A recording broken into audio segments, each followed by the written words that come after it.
तो प्रणाम। हम पढ़ रहे जन्म शताब्दी पुस्तक माला 15 देवात्मा हिमालय एवं ऋषि परंपरा। आइए परम पूज्य गुरुदेव वंदना माता जी सभी ऋषि सत्ताओं का स्मरण करते हुए स्वाध्याय को आगे बढ़ाएं।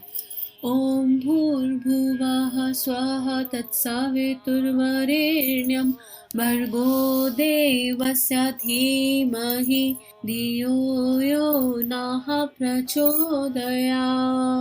पिछले स्वाध्याय में गुरुदेव ने हमें बताया था कि जगह का अपना स्थान का अपना महत्व होता है, जगह का अपना महत्व होता है और हिमालय का अपना महत्व है और शांति कुंज का महत्व क्या है, वो कैसे देवभूमि है और कैसे सप्तऋषियों की परंपरा को गुरुदेव अपने जीवन से आगे लेकर जा रहे हैं। और उसी तरह ब्रह्म वर्चस्व के बारे में बताया था, अध्यात्म और विज्ञान के समन्वय के बारे में भी समझाया था। आगे अब गुरुदेव हमें लिख रहे हैं, उत्तर काशी में आरण्यक है। आरण्यक किसे कहते हैं? आरण्यक उसे कहते हैं जहाँ लोग वानप्रस्थ लेकर समाज सेवा के लिए समर्पित हो जाते हैं। उनके निवास स्थान को आरण्यक कहते हैं। गुरुकुल छोटे बच्चों का होता है, विद्यार्थियों का होता है, वहां तो आरण्यक ही था। यहाँ पर हमने गुरुकुल और आरण्यक दोनों चलाने की कोशिश की। बच्चों का भी यहाँ विद्यालय है, खास विद्यालय, जिसके बारे में कहना चाहिए कि हिंदुस्तान भर में शायद ही कहीं ऐसा विद्यालय आपको देखने को मिलेगा। प्रचारक और लोकसेवी तैयार करने के लिए हमने यहाँ आरण्यक बनवाया। भगवान बुद्ध ने भी बनाए थे नालंदा और तक्षशिला में।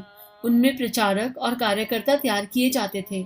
हमारे यहाँ भी कार्यकर्ताओं को संगीत की शिक्षा, व्याख्यानों की शिक्षा, समाज सेवा की शिक्षा, चिकित्सा की शिक्षा आदि सारी शिक्षाएं दी जाती हैं।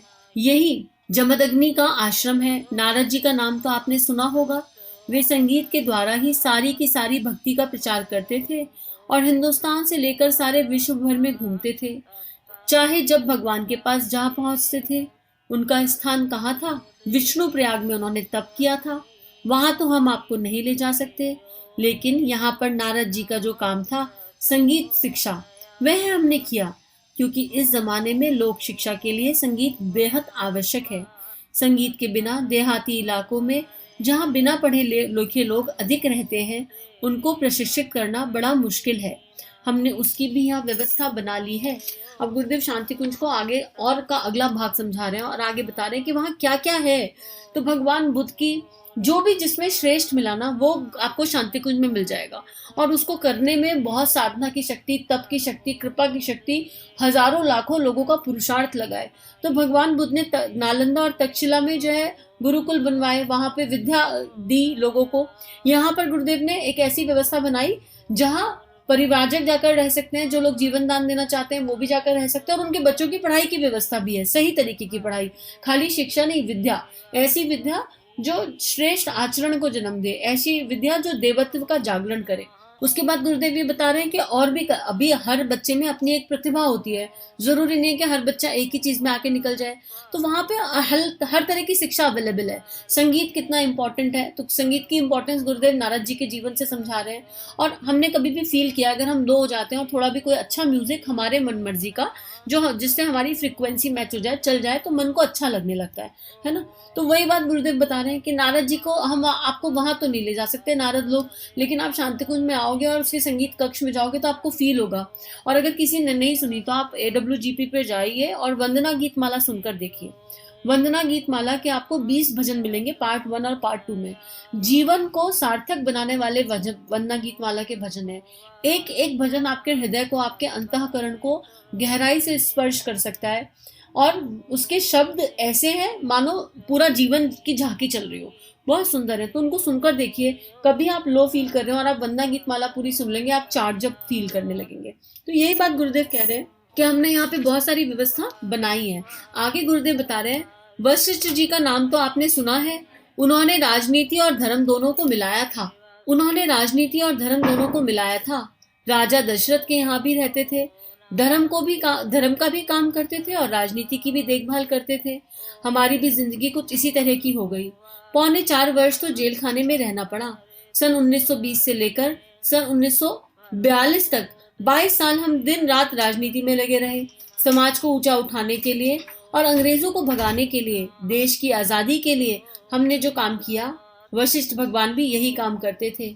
पीछे वे राम, लक्ष्मण, भरत और शत्रुघ्न को अपने पास ले गए। हम भी आपको लेकर आए। हमारे बच्चे तो क्या आएंगे, पर आप आ सकते हैं, आप भी हमारे बच्चे हैं। शंकराचार्य के बच्चे थोड़े ही थे। रामचंद्र के पिता का नाम वशिष्ठ थोड़े था, दशरथ जी था। आप भी तो हमारे बालक हैं।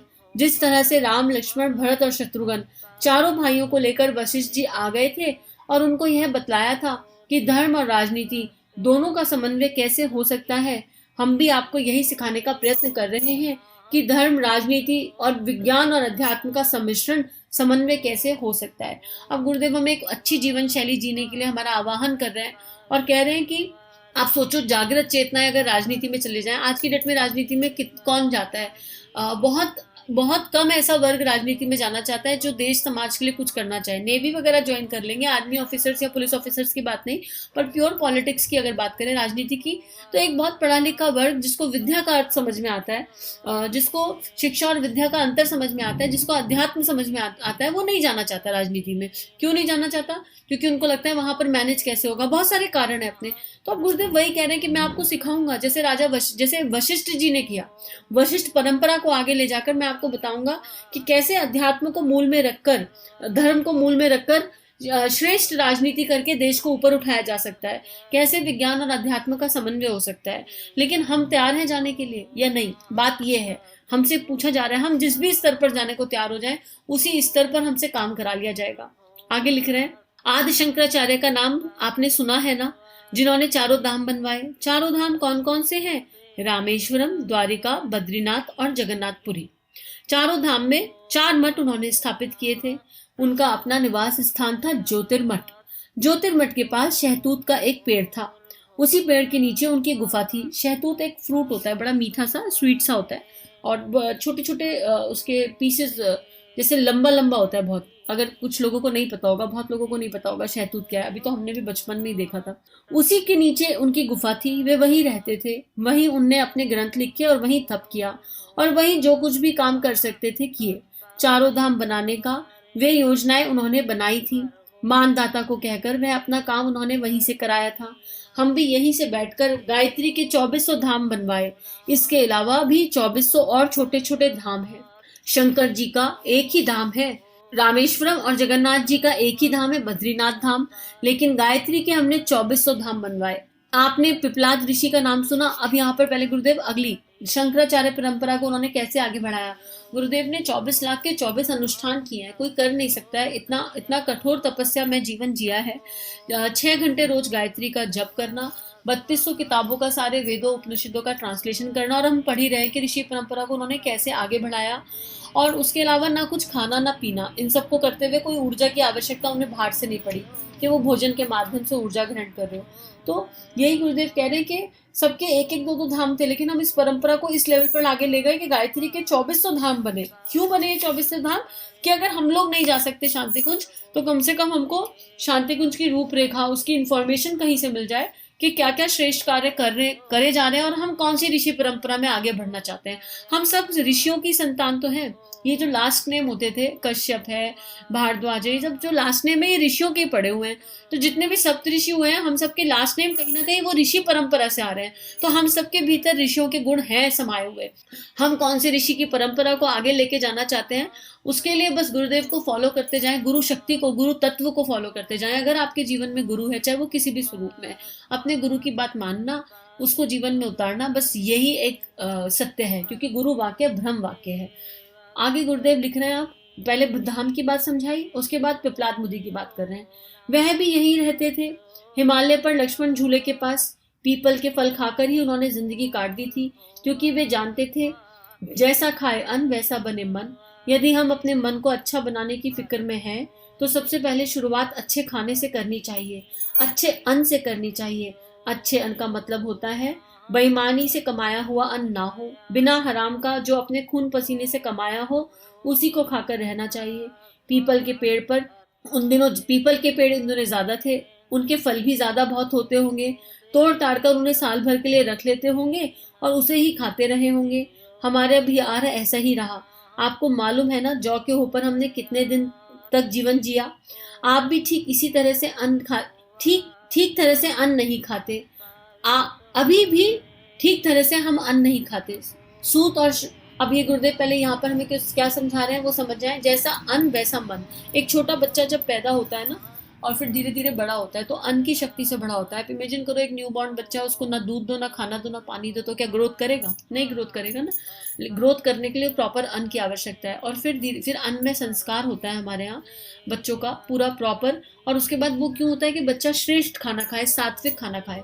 इसीलिए खाना खाने से पहले हमेशा एक गायत्री मंत्र करना चाहिए, खाने में सविता के प्रकाश को विजुलाइज करना चाहिए और सात्विक आहार जो है उसे ग्रहण करना चाहिए, मेहनत का कमाया हुआ शुद्ध और सात्विक आहार। तो गुरुदेव खुद बता रहे हैं कि गुरुदेव का तो हमें पता है 27 साल 24 साल उन्होंने अनुष्ठान किया। एक्चुअली वो एक्सटेंड हुआ क्योंकि बीच में गुरुदेव को स्वतंत्रता सेनानी की भूमिका निभानी पड़े।